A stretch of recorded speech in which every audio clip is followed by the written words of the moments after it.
महाराष्ट्र विधानसभा चुनाव प्रचार के दौरान सीएम योगी ने हिंदू वोटर्स को एकजुट करने के लिए बटेंगे तो कटेंगे का नारा दिया। पीएम मोदी ने सीएम योगी के नारे को बढ़ाया और कहा कि एकजुट रहेंगे तो सेफ रहेंगे। लेकिन महायुति के नेता और सहयोगी दल अब इस नारे से किनारा करते नजर आ रहे हैं। इनमें अशोक चव्हाण हैं, पंकजा मुंडे हैं। सहयोगी दलों की बात करें तो अजित पवार भी है और अब एकनाथ शिंदे भी है। इन्होंने साफ कहा कि वो इस नारे के खिलाफ हैं। अब महाराष्ट्र इस पर विश्वास नहीं करता।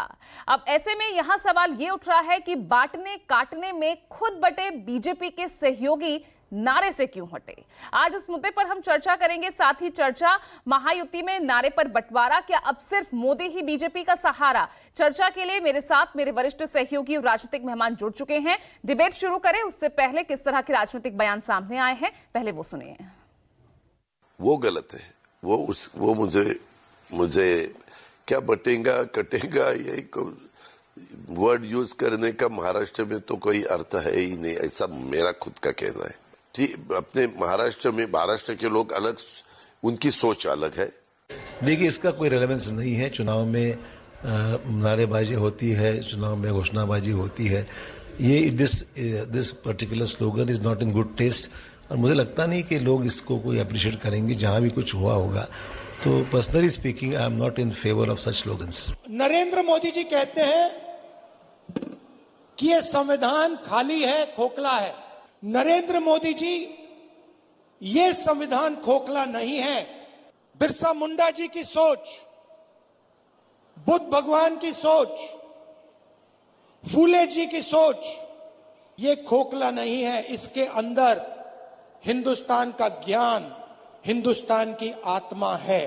कि ये सारे जो स्टेटमेंट्स आते हैं ना, वो भारत रत्न डॉक्टर बाबा साहेब अम्बेडकर जी के संविधान के खिलाफ है।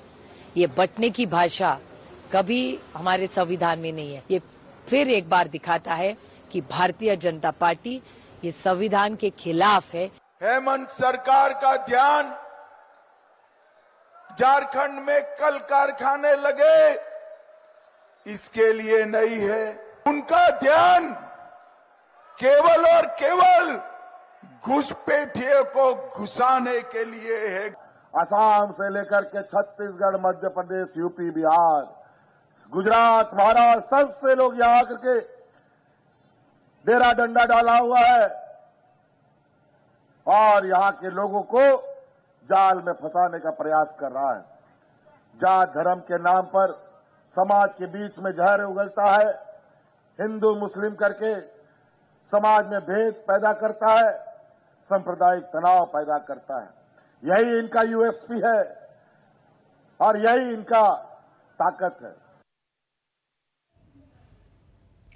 तो चलिए चर्चा की शुरुआत और बटेंगे कटेंगे नारे के पीछे की रणनीति और आगे इसका पड़ता असर, क्योंकि जिस तरह से सहयोगी अब इस नारे से किनारा करते महायुति में नजर आ रहे हैं, कई सवाल खड़े हो रहे हैं। और इसी बीच महाविकास अघाड़ी, वहां की भी स्थिति को समझने की कोशिश करेंगे। देख सकते हैं आप, बड़ा पैनल इस वक्त चर्चा के लिए मेरे साथ जुड़ चुका है। विजय शर्मा को आप देख रहे हैं, बीजेपी